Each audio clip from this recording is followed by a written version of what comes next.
Hey everybody, it's Ron from Pick Dawgz, and this is Ron's Rundown. We're going to go over the MLB games scheduled for Sunday, March 30th, 2025. Now, if you like this video, make sure to hit that thumbs up button and subscribe. Put your baseball picks in the comments section below. And if you're looking for my best bets, the games I love the most in baseball and other sports, you can find those at the Premium Picks tab of pickdawgz.com. There's also a link in the description. Alright, here we go. Here are the games for Sunday in Major League Baseball. First up, the Milwaukee Brewers taking on the New York Yankees. Aaron Civale and Marcus Stroman are your starters. Aaron Civale in his career has had issues with the home run ball. Usually when he struggles, it's because he's given up a good amount of home runs. But believe it or not, even though he's facing a lineup with Aaron Judge in the heart of it, Civale's pitched pretty well against the current Yankees hitters, including Judge, where he's faced him 18 different at-bats. No home runs, 6 strikeouts, so 33% strikeout rate, and a low 214 expected batting average. So he's actually pitched really well against Aaron Judge and the Yankees in general, with a 33% K rate against the team, against the current hitters, low walk rate, and a low xWOBA. The same thing goes for Stroman against the current Brewers lineup, 67 plate appearances, pretty low xWOBA. Both pitchers pitched pretty well in spring training. For me, I think we see a lower scoring game. I like both bullpens. Give me the under in Brewers-Yankees. Next up, the Philadelphia Phillies taking on the Washington Nationals. Aaron Nola and Mitchell Parker are your starters. Nola, obviously pitching for the Phillies his entire career, has faced the Nationals quite a few times. And in his career against the current Nationals roster, he's got pretty good numbers. 184 plate appearances. The strikeout rate not too shabby at 24%. But the xWOBA at 277, expected slugging at 368 is exactly where he'd want to be for Nola. So I think he pitches well. He had a good spring training. He's a veteran. I think he puts together almost a quality start if he can get to 6 innings, if not 5 innings of quality ball. And on the other side, Mitchell Parker wasn't impressed with his spring. Didn't love the fact that he missed a lot of bats. I think the Phillies can get to him for a few runs early. I think the Phillies can add a few runs in the late innings as well against the Nationals bullpen. So I'm going to go with the Philadelphia Phillies here. I think the Nationals are going to be a team we can find value on this season, especially in the underdog role, but not in this game, in my opinion. I think the matchup beneficial too much for Philadelphia, so I'm going to lay the 1.5 runs on the run line. Next up, the Orioles and the Blue Jays from the Rogers Center. We got Tomoyuki Sugano making his Major League debut. Chris Bassett on the other side for the Blue Jays. This is a tough game, and honestly, it's been a tough series for me to handicap so far. I would lean towards the Blue Jays in the over, I think. When you look at Sugano making his Major League debut, he pitched well in spring up until that last outing on March 20th, where he struggled mightily against the Yankees. 4 2/3, 6 hits, 5 runs, a homer, and 2 walks to go with it. I think Bassett is a slightly more trustworthy option in this first start. I think Sugano could go on to pitch well in the season, but in his Major League debut against an improved Blue Jays lineup, pitching on the road, I don't love the spot for Sugano. I think we see a higher scoring game, and I think the Blue Jays take it, so I'm going to lean towards the over and Toronto. Next up, we have the Tampa Bay Rays hosting the Colorado Rockies. We got Ryan Feltner and Taj Bradley on the mound.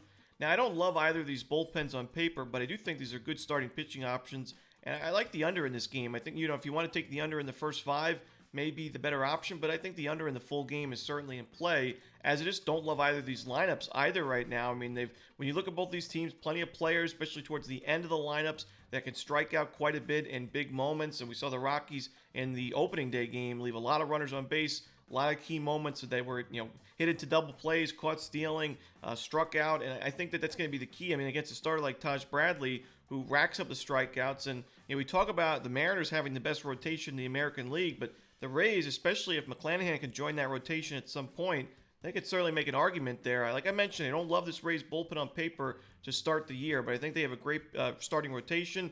I think they have a good option here in Bradley. I think we see a lower scoring game, so give me the under in Rockies-Rays.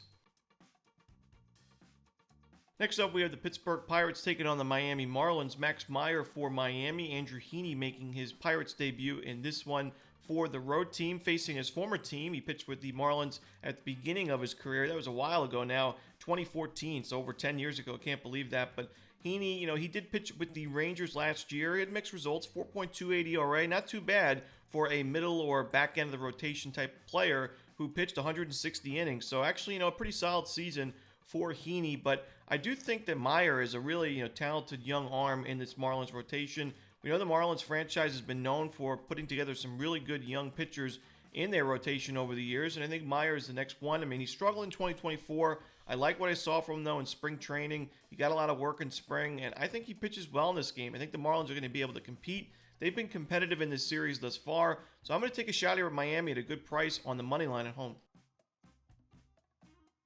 Next up, the San Francisco Giants taking on the Cincinnati Reds. Robbie Ray and Nick Martinez are your starters.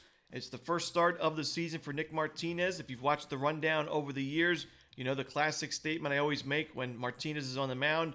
I do not consider Nick Martinez a viable starting pitching option at the major league level. I think he's a fine reliever, an extended reliever as well, but I don't love him in the starting pitching role, especially at a hitter-friendly ballpark like Great American. I just can't back Cincinnati in this game. You know, maybe they compete late, but I've also mentioned their bullpen's a little bit banged up to start the season with no Alexis Diaz, so I don't love Cincinnati's bullpen on paper. And I think Robbie Ray, a veteran that pitched well in spring, he racks up the strikeouts.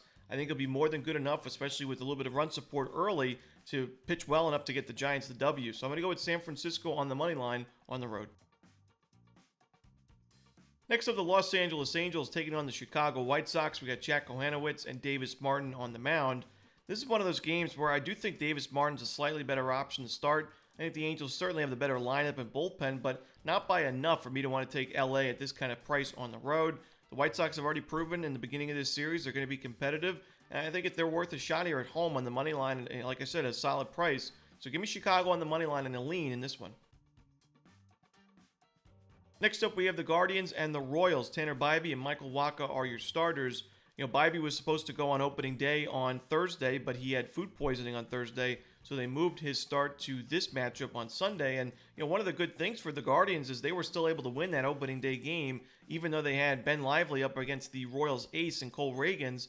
And now you have your own ace in Tanner Bybee up against the number 3 option for KC and Wacha. Now, Wacha had a great season in 2024, but his spring definitely concerned me that, you know, this year he had a lot of strikeouts. He was missing bats, but he was giving up a ton of sharp contact, 7 home runs in about 15 innings in the month of March in spring. That's not a great sign, especially because the Guardians are not a team that strikes out too much. They should be able to limit the strikeouts, work the pitch counts, and probably find a few extra base hits early in this game against Wacha.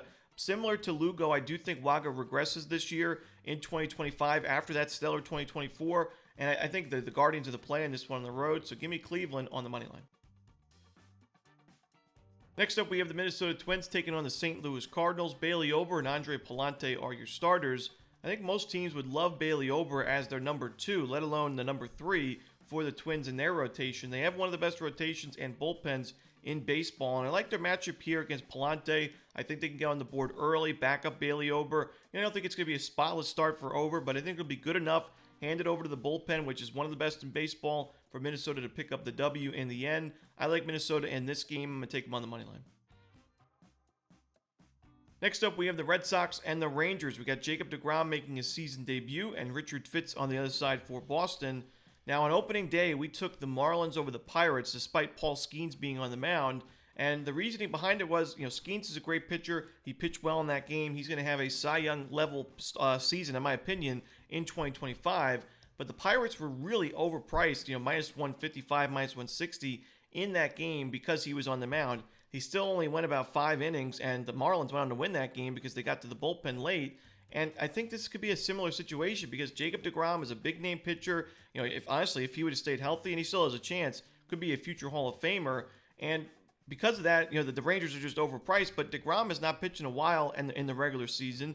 He really didn't look that dominant in spring training. Richard Fitts actually pitched pretty well for Boston in spring, and the Red Sox, we know, have a great lineup, and I think these bullpens are about even. I think I would give the slight advantage to the Red Sox, honestly. So I think that there's definitely worth a shot here to take the Red Sox on the money line. The price is right. I think Fitts is going to be competitive enough, so give me Boston on the money line. Next up, we have the Chicago Cubs taking on the Arizona Diamondbacks. Matthew Boyd and Eduardo Rodriguez are your starters.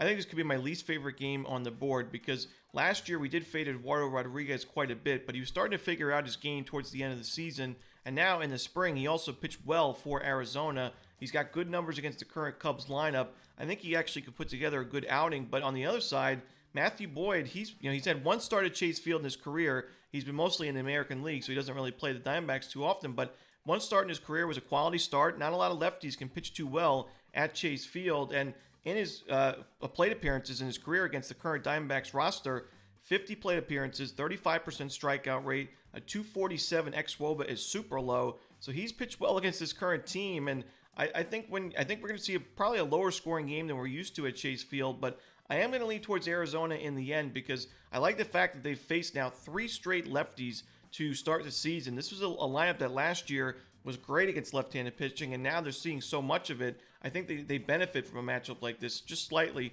It's not a great game for me from a betting perspective, but I am going to lean towards Arizona on the money line. Next up, the Athletics and the Mariners. We're going to see J.P. Sears and Brian Wu as the starters. I think this is a pretty good pitching matchup. We know the Mariners have a great rotation, but even the A's putting together J.P. Sears in this matchup, he pitched well in spring. Would have liked to see him miss some more bats, but that's been his game a little bit. Not really earning a ton of strikeouts consistently, at least. And in his career against Seattle and against the current Mariners lineup, that's been the case. He doesn't really miss a lot of bats, but he limits sharp contact. He's got a low xWOBA, pretty low walk rate, and about 100 plate appearances. So I think Sears pitches well. Brian Wu, a great option for the Mariners to have at this part in the rotation. He's got good numbers against the current A's lineup. I think we see a low-scoring game. I'm going to go with the under in Athletics Mariners. Next up, we have the San Diego Padres taking on the Atlanta Braves on Sunday Night Baseball, ESPN, 7 p.m. Eastern. Nick Pivetta and A.J. Smith-Shawver are your starters. Similar to the previous 2 games, I like both of these starting pitchers in this game, and I think we see a low-scoring contest. I like the under. I like both bullpens. And when you look at Nick Pivetta, somebody similar to Aaron Savali, that in his career when he has struggled, it's usually because of the home run ball. He's given up quite a bit, especially when he was a member of the Red Sox at Fenway Park. But you look at his spring training this year, he had a good amount of work and didn't give up a single home run. That's a great sign to see for a starter like Pivetta. Smith-Shawver, I think, takes his next step in his development as well at the major league level. I look for a strong campaign from him in 2025. Give me the under in Braves-Padres to end the night. And that's it. Those are the games for Sunday in Major League Baseball. Hope you enjoyed this video. Again, if you're looking for my best bets, you can find those at Pick Dawgz Premium, and there is a link in the description. As always, Romanelli, good luck.